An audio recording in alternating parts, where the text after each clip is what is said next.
Magandang gabi, learners! So, ngayon pag-uusapan po natin ang panibagong Geoffrey Chaucer na pinamagatang The Manciple's Tale ni Geoffrey Chaucer. So, etong kwento na ito ay tungkol siya sa isang chismis o katotohanan na ibinunyag pero makakasira sa ibang tao. So, ang bida po natin dito ay si Phoebus Apollo. Isa siyang knight, isa siyang magiting na knight, marunong siya sa archery at musikero. Meron siyang puting crow or uwak na magandang boses, nakakapagsalita, at si Apollo ay meron siyang asawa. Napakaseloso nitong si Apollo or ni Phoebus Apollo. So, iniisip niya na merong ginagawang hindi maganda ang kanyang kabiyak na pinagtataksilan siya. Isang araw, etong si uwak or si puting crow ay naiwan sa asawa ni Apollo. So, nakita niya ang pangyayari na merong ibang lalaki. Etong misis ni Apollo. So, pagdating ni Apollo, sinabi nung puting uwak kay Apollo ang mga nakita niya na merong ibang lalaki, si Mrs. So, nagalit si Apollo. At sa sobrang galit niya, dahil nga siya ay napakaseloso, sa sobrang galit niya, napatay niya ang kanyang asawa. At sa huli, ito ay pinagsisihan niya. Ngayon, napagbuntunan niya ng galit yung crow. Sabi niya, ikaw ang may kasalanan nito eh.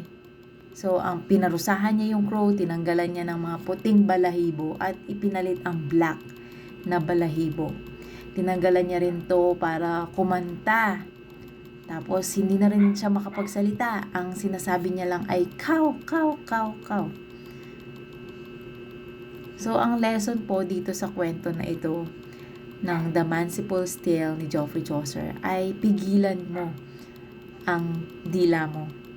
Hindi lahat ay, kung alam mo mapapahamak ang ibang tao, huwag mo nang sabihin.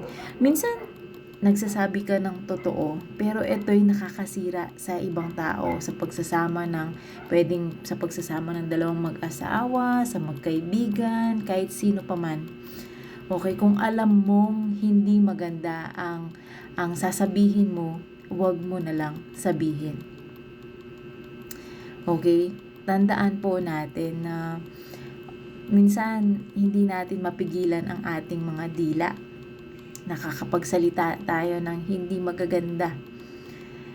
Lalo na, or nakakagawa tayo ng hindi maganda, lalo na pag galit tayo, hindi mapigilan.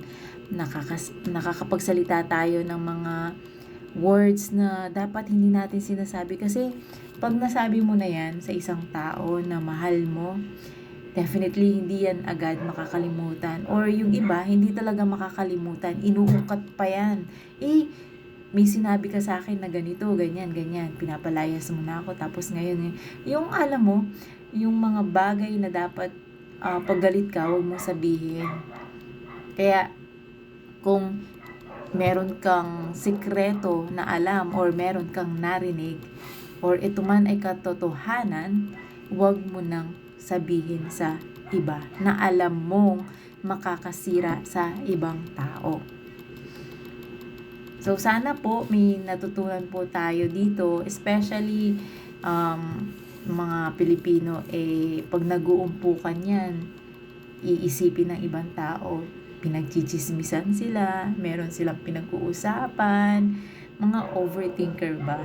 Pero hindi naman sa lahat ng oras, may chismis na pinag-uusapan ang mga nag-uumpukan. Pwedeng nagsishare lang sila ng mga nararamdaman nila, may mga pinagdadaanan sa buhay, hindi dahil sa chismis ng kapitbahay or sino paman. Basta lagi po natin tatandaan na huwag po tayong magsalita. Kahit katotohanan man ito, huwag natin sabihin sa ibang tao, lalo na kung nakakasira ng pagsasama o ng pamilya or kahit ano paman. Dito na pumapasok yung white lies, ika nga. So, pwede naman pong wag nang sabihin, just zip your mouth, di ba? Yun lamang po. At sana may natutunan po tayo sa gabing ito. Yun lamang po. God bless you all.